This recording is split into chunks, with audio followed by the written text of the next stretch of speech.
Today, they are presenting here at Ciudad a book who wrote Andres Remer about how societies advance or are restrained.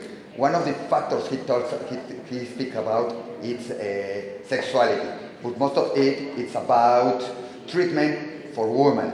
That he make a story about more than 70 countries, and countries where they respect and give more opportunities and see equal men and women, it's more advanced than other countries.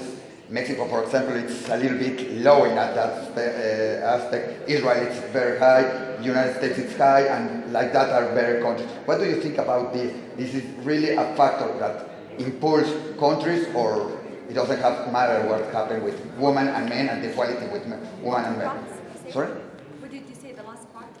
What is for you, it's important or not, this factor for a country to advance or not to advance in order to be more productive, the country, or advancing the country, the equality between women and men. Makes the country advance? Yes. This is the book you're talking about? Yes, it's the book, it's Move Up, it's the book of Andres Remer. Okay. He made it. Bill Clinton came to Saudi Arabia, to Jeddah, it's a city in the western province of Saudi Arabia. It was the economy forum. And they asked him, do you think Saudi Arabia, we are one of the 20 great countries in the world, by the way, Saudi Arabia. And they said, so do you think this Saudi Arabia will be joining the advanced, where you have the first world countries? Because we're very rich, very few, 18 million. Why we're not there? And he said, as long as you keep, because if you go to conferences like this, women are in another room, and there is a TV where they watch, they cannot be like this here. He said, when you start putting the woman in the back room, the society will advance. And I loved his quote. In Saudi Arabia, I showed yesterday pictures taken today, these days in Saudi Arabia. Women are always kept in the back. They have to be 4 steps behind the man. Walking or not? I mean in the public. In the public, they are sitting on the back. I can't go and issue my passport because I can't enter. It's worse than segregation against black people because there were rules. Britain states black people in Saudi Arabia. It's amazing because it's your own people against you. We're not black. We're just women. Because you're a woman, you're segregated again. You can attend conferences like this. I can't even talk in front of men in Saudi Arabia. If you go to prayer, mosque, the Holy Mosque is okay. They are trying to separate women and men. The Holy Mosque, they're trying, but they couldn't. Because it's not natural. Universities, Saudi Arabia, because they have a lot of money. You go to tribal societies like Yemen, they're very poor. They're 20 million. They're very poor. So they could not segregate between men and women because they didn't have the money to create separate offices, separate banks, separate universities or schools. They couldn't. So everyone has to be in the same place. Saudi Arabia has a lot of money. If they want create 2 planets. Planet for men, planet for women. At the time of marriage, they just go to a third planet, make babies and go back. They want to do this. For me, I always say a society cannot be free if women of that society are not free. You can't.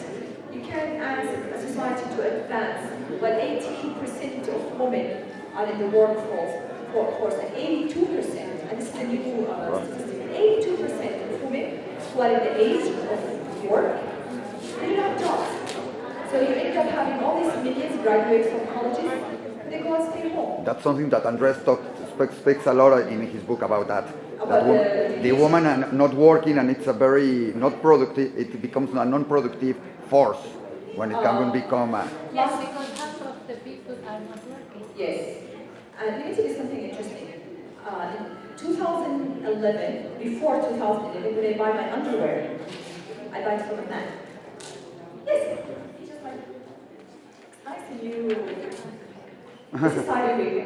Very conservative society. I go buy my underwear from a man. Why? Because they don't want women to work shops.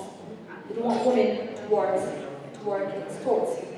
They'll do anything to stop you from working there. What happened? 2010 to 2011 in Saudi Arabia, they created a program. They give pension to people who are unemployed, like $500 a month.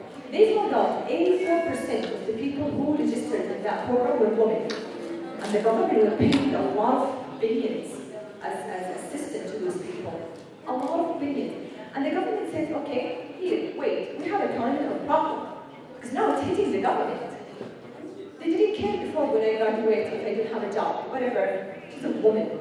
We need to give her a job for her. Until today, Saudi is the third worst country in the world when it comes to payment equality between men and women. We're the third worst. This is horrible. Each dollar a man makes $4 in Saudi Arabia, which is very unfair. So what they did, they're just like, okay, we can't pay all this support to women. We need to put them in public. Until today, I can't be a lawyer, I can't be a researcher, I can't. The only two licenses in Saudi are given to a doctor, a pharmacist, and I think a nurse. They ban women, so you graduate from law school and you stay home. Now things are changing because the government, economically, this is the good thing. The economy is hurt badly by neglecting women. And now they are paying their very high price.